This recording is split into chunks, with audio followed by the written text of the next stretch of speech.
ఏ విధంగా ప్రణాళిక చూసుకున్నావు? ఎప్పటి నుంచే నువ్వు సువార్త ఎలా చేయాలి?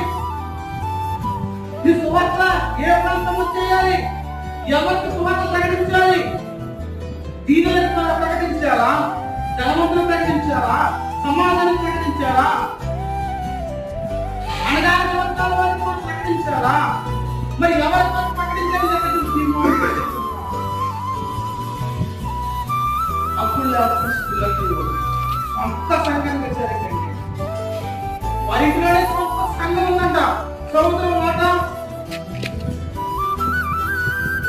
అపోస్తలుల పౌలు 16:4.